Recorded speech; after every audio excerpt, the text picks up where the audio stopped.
Well, realistically, it's one of the craziest propositions of all time. He's constantly moving, and then punches are coming, and he loops punches around your guard, and he's constantly shifting his feet, and you think he's going to be there, and he's over here, and it's like this overload of thinking. It's not a casual, relaxed fight where you can kind of move around and get your groove, and he's going to stay on the outside, and you're going to... No, it's just constant. For me, personally, I'm on a different level than everybody. And when it comes down to boxing, because Devin, he's a boxer. Joe Rogan didn't hold back while discussing Devin Haney's potential showdown with Shakur Stevenson, delivering a brutal warning about the danger of underestimating Stevenson's lightning-fast reflexes and rapid combinations, which could quickly overwhelm Haney inside the ring. Terrifying human being. Terrifying. Every aspect of your senses at every moment. He's constantly moving, and then punches are coming, and he loops punches around your guard. This is like they're throwing insane money at people. They're throwing nutty sums of cash at people to make amazing fights happen. Like this has always been the hiccup in boxing, is that people don't want to fight certain people because they want to protect their record. The Saudis are like, how much? Everybody's got a price. Yeah, everyone's got a price. We've got the bank. How much? Shakur Stevenson further extended his legacy by securing a monumental unanimous decision victory over Teofimo Lopez, capturing the WBO junior welterweight title, becoming a 4-division world champion, and elevating his standing in the pound-for-pound debate. Looked phenomenal, dominant performance. What do you think about that? Man, he made it easy. I was saying, like, if Teo was to fight more on a back foot and throw punches when Shakur throws, that's the only time you're going to get Shakur. But Teo, he has a habit of getting out of position all the time. He'll double up his right hand, turn square, or turn southpaw. Like, that's not going to work, bro. You're not going to take up enough space to touch Shakur. Shakur's reflexes and his countering was just keeping Teo at bay. It was an easy night from round one for him. Shakur got the dub. Excellent. Appreciate your time, brother. Congrats, champ. Stevenson controlled the fight with immaculate tactics and elite ring intelligence, landing significantly more punches and showcasing a level of command that few fighters have displayed on a major stage. Female looked like a novice. I mean, that's how good he is. 120, 109, 108. I mean, just unbelievable. Unbelievable. Is that what you expected from Shakur? No? I mean, listen, I expected an incredible performance, but I didn't expect it to be completely one-sided. I mean, he won every round, in my opinion. It like the golfing levels was phenomenal.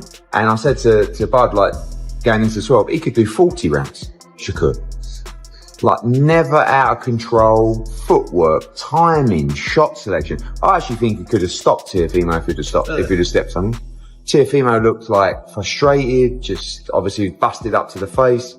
He's a phenomenal fighter, 4-division world champion. Afterward, he openly contemplated his next move, even name-dropping Devin Haney as a potential future opponent, with Stevenson expressing full confidence that he would outbox Haney. He's a boxer. It's not like he's a stone cold killer who's just gonna go in there and try to knock me the out. Yeah. He's gonna try to outbox me. I'm the greatest boxer. How do you... So that's how I feel about the fight. Yeah. But it all gotta make sense from a business standpoint. I don't like getting up here and negotiating against myself. And, for sure.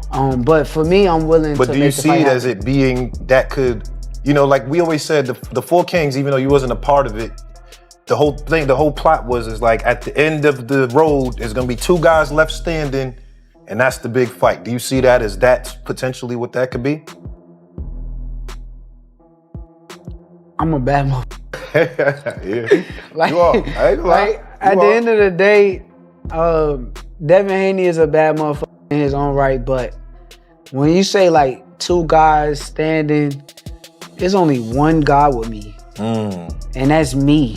Like, I don't see 2 guys, I don't see 3 guys. I used to, like, that was young. But Stevenson has made it clear that if he chooses to fight at 147 pounds, he would insist on a rehydration clause, believing weight advantages can play a major role, and wanting fair conditions to ensure neither fighter gains too much size overnight. Want me to come to 147, I'm coming in with rehydration clause. I don't even do that. Yeah. But why am I going up to these guys' weight classes if I'm not planning on going there?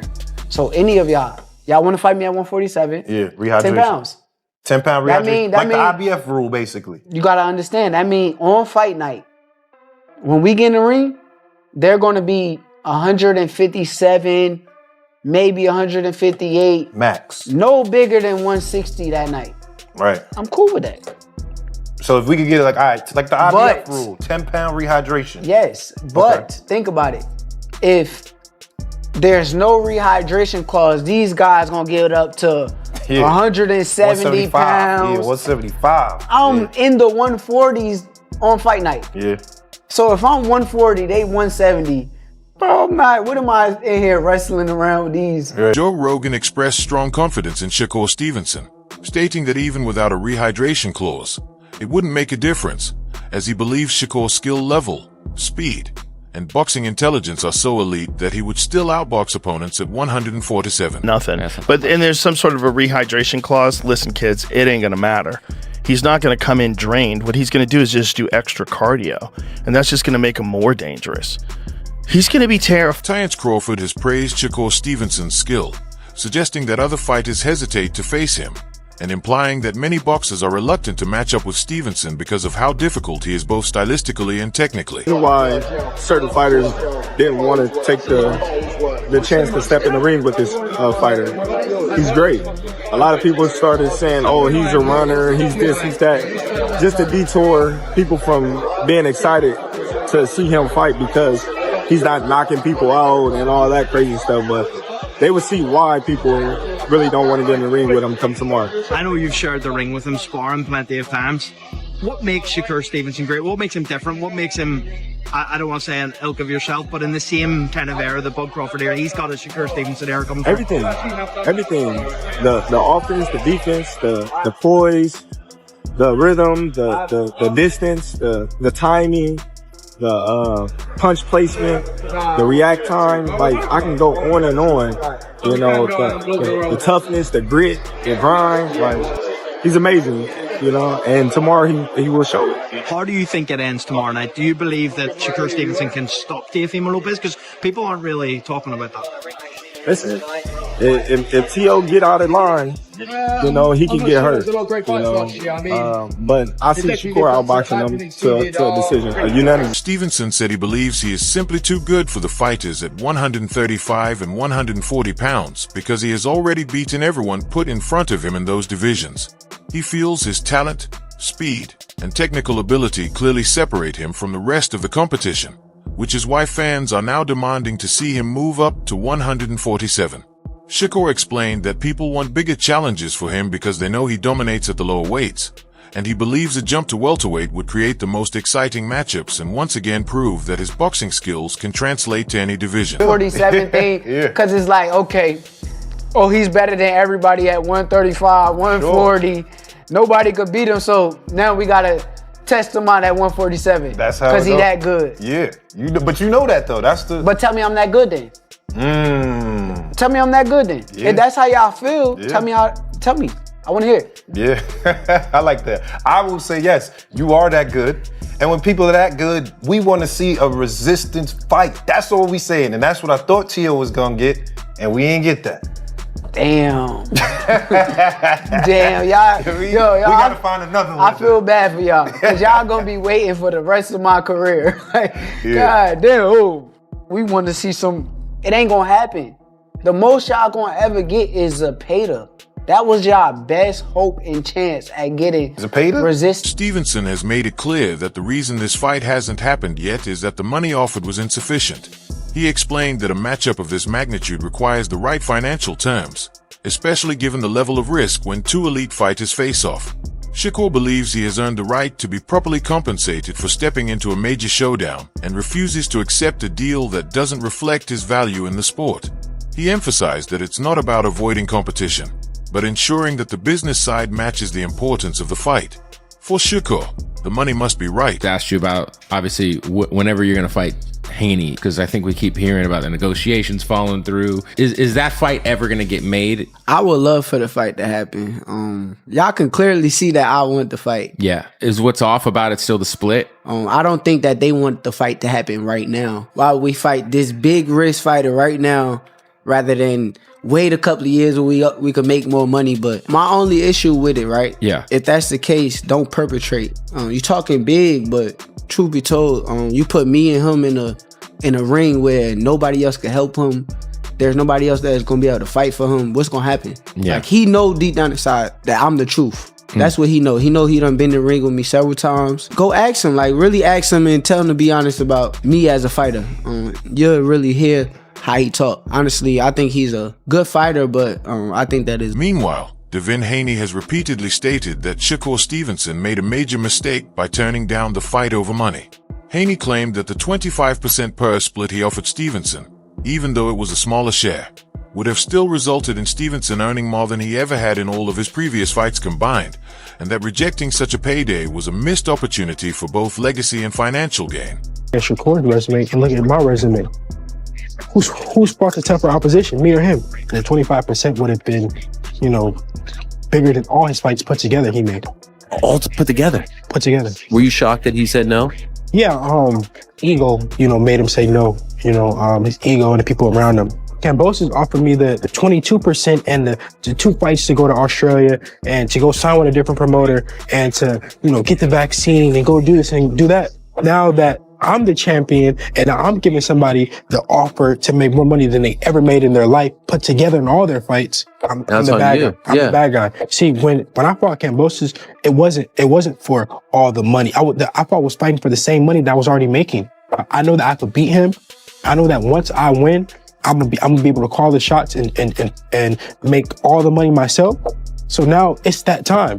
And they Timothy Bradley Jr. has said that Shakur Stevenson possesses all the tools to become boxing's next big star, praising his technical skill, defensive mastery, and boxing IQ, and suggesting that these qualities could help Stevenson carry the sport forward as fans learn to value elite technique over sheer power. Bradley believes Stevenson's disciplined approach and ring savvy set him apart, potentially making him a defining figure in boxing's future, especially as he continues to notch big wins and remain undefeated. His comments reflect the view that Stevenson's combination of precision and strategy makes him not just a great fighter, but someone capable of becoming one of the sport's most recognizable stars. And Haney,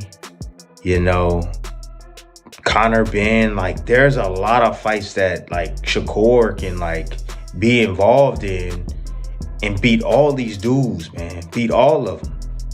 Has a chance of beating all of them, right? And solidifying, his mark in the sport, being, the great of his generation. When Crawford left, I told y'all that, Shakur was the next guy on the throne. And I truly wholeheartedly still believe that. I know there's guys that has worked with Shakur in the past that swear up and down. Oh, shoot, I even forgot Murataya is there too. Guys like Andy Cruz. I mean, there's a lot of talented guys that people respect that Shakur has the ability to freaking challenge. Man, now imagine him fighting all those guys and putting that on his resume, man. We talking about legendary status. We talking about Mount Rushmore type of stuff, because, all these guys are the elite guys of this generation and people respect them. And if Shakur was to beat them, he's going to definitely make his mark heavy in the sport and become extremely popular, even more popular than what Terrence Crawford is right now, and I feel like Shakur can be that face of American boxing that, we've always had. We have Floyd Mayweather. I think he can be as popular as Floyd Mayweather, if not more popular than Floyd Mayweather. So I don't know, man. Guys, tell me what you think. Am I tripping? But there's a lot of potential matchup for Shakur. Mike Tyson has openly praised Shakur Stevenson's boxing ability, calling him a true specialist in the sport. Tyson said Stevenson's skill, technique, and defensive brilliance make him extremely difficult to beat, even if some fans don't always fully appreciate his style. He explained that boxing is an art, and Stevenson's precision, ring intelligence, and ability to avoid damage are what allow him to dominate top opponents.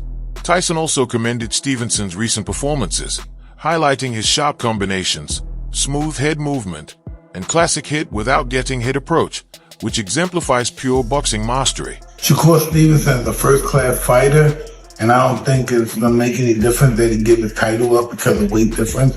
He just go to the next division and win that title as well. How could Shakur beat him if he can't hurt him? That would be my question. Listen, you don't have to hurt him, you just have to outscore him. You know, Shakur takes a good shot though, you know. He's a specialist. That's why some fights that he doesn't look good in, because he's so superior. And it's boring watching sometimes. But he's a specialist. He knows what he's... Stevenson's commanding win over Teofimo Lopez didn't just add another trophy to his collection. It cemented his place among boxing's elite. On January 31st at Madison Square Garden in New York, Stevenson faced Lopez for the WBO and Ring Magazine Junior welterweight titles and dominated from start to finish. He outclassed Lopez over 12 rounds, controlling distance with precise movement, sharp counters, and a disciplined jab that kept his opponent off balance while taking minimal damage himself.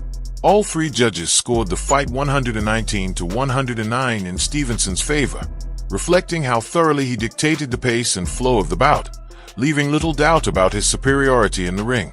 With this victory, Stevenson became a 4-division world champion, adding the super lightweight crown to his previous titles and demonstrating not only his technical brilliance, but also his mental composure under pressure. Man, he looked so smooth, calm, and relaxed, man. That was beautiful. That was the one boxing lesson that you future guys, young guys and amateurs just turning pro, watch that, man. That was beautiful. You heard his father say in the corner, what happened to your fast hands? That shit didn't work, man. Just overall, like, just given the styles and in boxing so well, like, was there any way that Teo could have put on a better performance, a better plan, and gotten a better result? No, I don't think whatever he would have brought to the table would have worked, man. Shakur just got a great boxing mind. That's just it. He's got a great boxing mind, and once he put his mind to it, he's gonna get the job done. What is it gonna take to beat someone like him? I don't know, Brian. Probably want to stay away from that kid, man. Yeah. The statistics further highlight Stevenson's dominance. He landed significantly more punches overall and connected more effectively with both jabs and power shots throughout the fight. His performance demonstrated an exceptional ability to adapt and execute strategy at the highest level, marking a major milestone in his career and setting the stage for even bigger challenges as he continues to build his legacy in the sport. I think to 109 with scorecard, so basically like 11 rounds to 1. What did you think about the outcome and the fact that he was able to win so dominantly? One, shout out to New York. The true Bruce Carrington, he's world champion now. I'm so proud of him. Been watching him fight the undercards and all this stuff forever, and the world champion tonight, I was bawling, I was crying, yo. So shout out to him. He shine every time he come out to see his story, see how much he done overcame everything. Now he get his go round knockout, looking good against Jermaine Ortiz. Wonderful. Now we got the main event with Shakur, and I knew that was gonna happen. Everybody be talking all that rah-rah to me. I know boxing, and like I told y'all, we was gonna see a little bit of athleticism, but we was gonna see Shakur be using his jab, going to the body, and we saw blood today.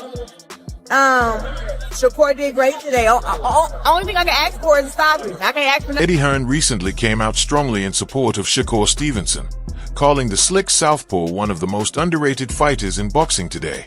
According to Hearn, fans and critics often underestimate just how difficult Stevenson is to beat, because his style isn't built on knockouts but on elite fundamentals, ring IQ, and defensive mastery.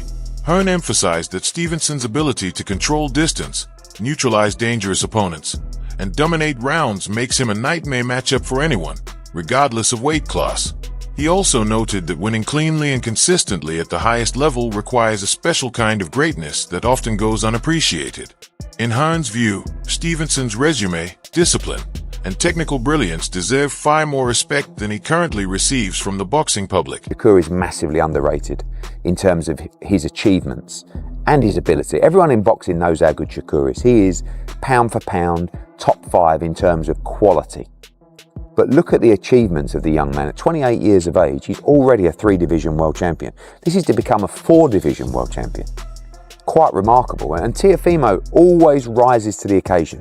Sometimes you see a little bit of a lackluster performance when he's not motivated, when there isn't kind of any legacy on the line. This is different. This is a sold-out Madison Square Garden between two of the elite fighters of our generation. And the best thing about this fight is we're seeing them in their... What do you think? Was Stevenson's performance a masterclass in boxing intelligence? Or are you eager to see him take on even tougher challenges like Devin Haney or Terrence Bud Crawford? Drop your thoughts in the comments.